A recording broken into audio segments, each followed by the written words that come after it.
selamat pagi Kak. Ya, selamat pagi Ibu. Silakan masuk. Terima kasih Bu. Silakan duduk yang nyaman Kak. Baik Bu. Perkenalkan, nama saya Ibu Rika. Di sini saya akan mendampingi sesi kali ini. Bagaimana kabar Kakak? Baik Bu, kabar saya cukup baik. Baik Kak, terima kasih sudah bersedia datang ke sini. Bisa kamu ceritakan hal apa yang mendorongmu menemui saya hari ini? Sebenarnya saya merasa bingung dan agak tertekan. Belakangan ini hampir setiap hari saya menghabiskan waktu berjam-jam hanya memegang HP. Akibatnya tugas sekolah sering tertunda, nilai ulangan menurun dan orang tua terus menegur, bahkan sering marah karena saya dianggap tidak mau berusaha.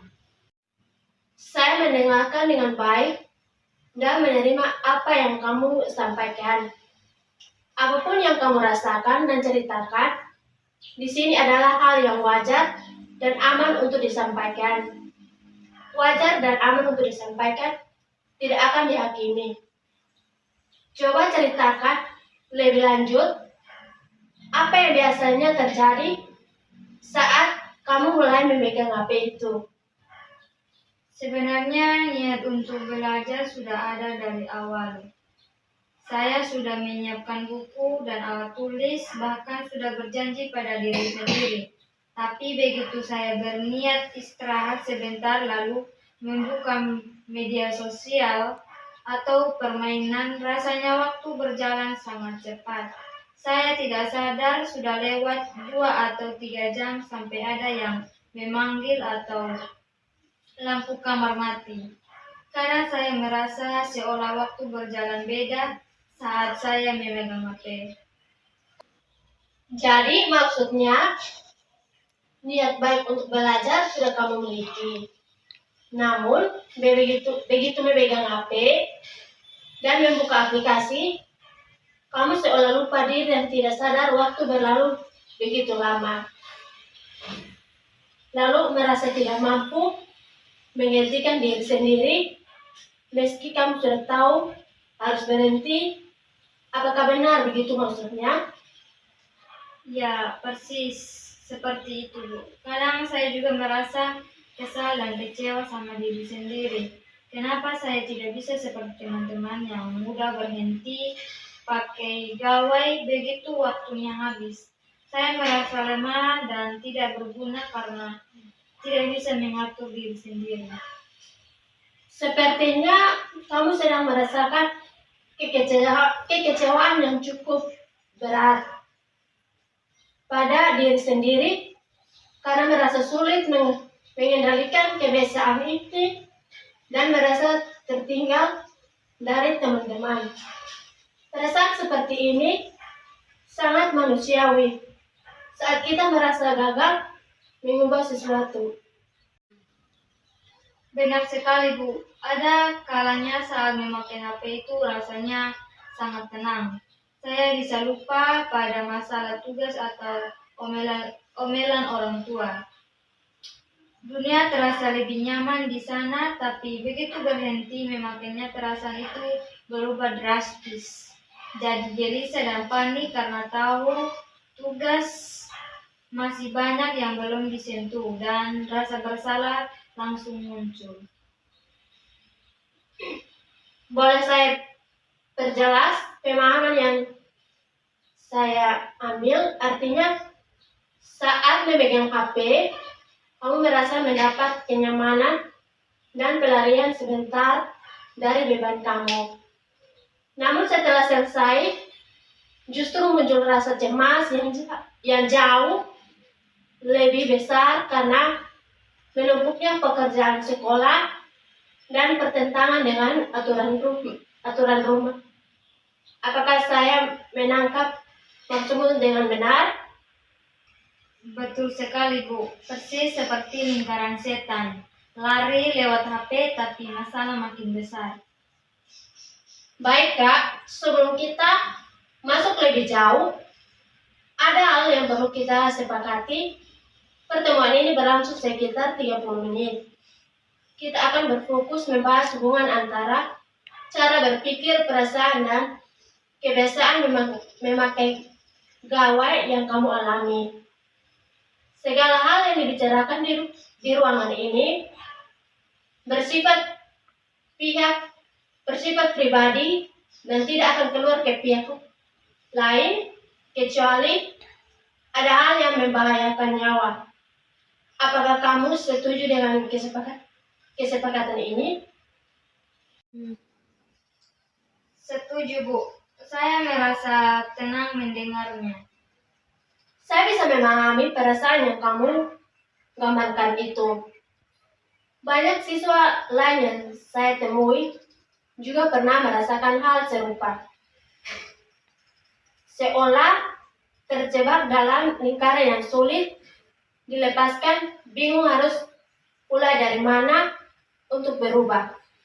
Rasanya berat berada di posisi ini, seolah sendirian menghadapinya.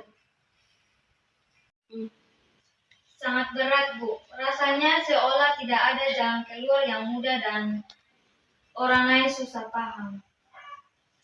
Baik, mari kita coba telusuri lebih dalam. Menurut pendapatmu, apa yang biasanya terlintas di pikiran atau perasaanmu tepat sebelum kamu memutuskan membuka HP untuk waktu yang lebih lama itu? Apakah ada hal khusus yang memicu, misalnya suasana sepi, tugas sulit, atau keinginan tahu berita terbaru?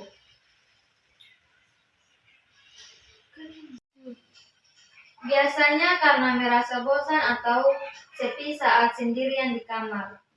Saya berpikir kalau tidak main HP, waktu akan terasa sangat lambat dan saya tidak punya teman ngobrol atau hiburan. Rasanya dunia jadi sepi. Kadang juga muncul pikiran, kebiasaan ini sudah berlangsung lama, mungkin sudah terlalu telat untuk diperbaiki. Saya takut saya tidak akan pernah bisa berubah.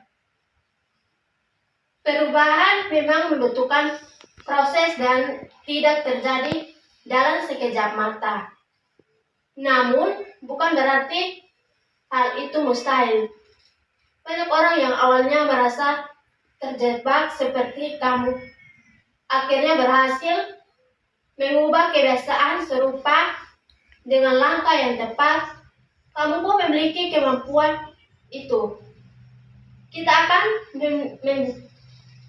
menjalaninya pelan-pelan, langkah demi langkah, tanpa beban berlebihan.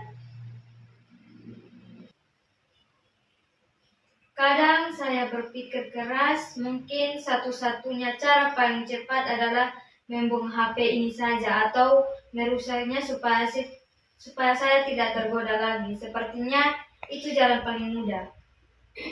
Saya paham betul rasa frustasi yang mendalam yang membuatmu berpikir begitu. Namun, tindakan merusak barang atau membuangnya bukanlah langkah yang tepat dan tidak akan menyelesaikan akar masalah. Yang sebenarnya ada pada cara berpikir dan kebiasaanmu, bukan pada benda. HP hanyalah alat. Kalau begitu, langkah apa yang bisa saya lakukan? Saya benar-benar bingung, Bu. Seolah semua jalan tertutup. Sebagai langkah awal yang nyata dan biasa langsung dicoba, kita bisa menyusun pengaturan yang sederhana namun konsisten. Misalnya, tentukan jadwal jelas, pakai gawai, misalnya 1 jam sehari. Setelah seluruh tugas sekolah selesai dikerjakan, selain waktu itu, simpan HP di ruang lain atau di tempat yang agak sulit dijangkau. Saat sedang belajar, kita juga bisa cari kegiatan pengganti saat bosan. Sepertinya itu langkah yang cukup masuk akal untuk dicoba. Tapi saat renungkan, selama ini saya selalu terjebak dalam pemikiran. Saya tidak akan sanggup menghadapi kesendirian atau kebosanan tanpa HP. Seolah itu kenyataan mutlak. Itu poin yang sangat penting. Seperti pola pikir itulah yang menjadi akar penyebabnya. Kamu memegang HP sebagai satu-satunya penolong saat merasa sepi atau bosan. Padahal masih ada cara lain. Pikiran ini yang terus mendorongmu kembali ke gawai berulang kali. Meskipun secara sadar kamu tahu dampaknya kurang baik bagi sekolah dan perasaanmu.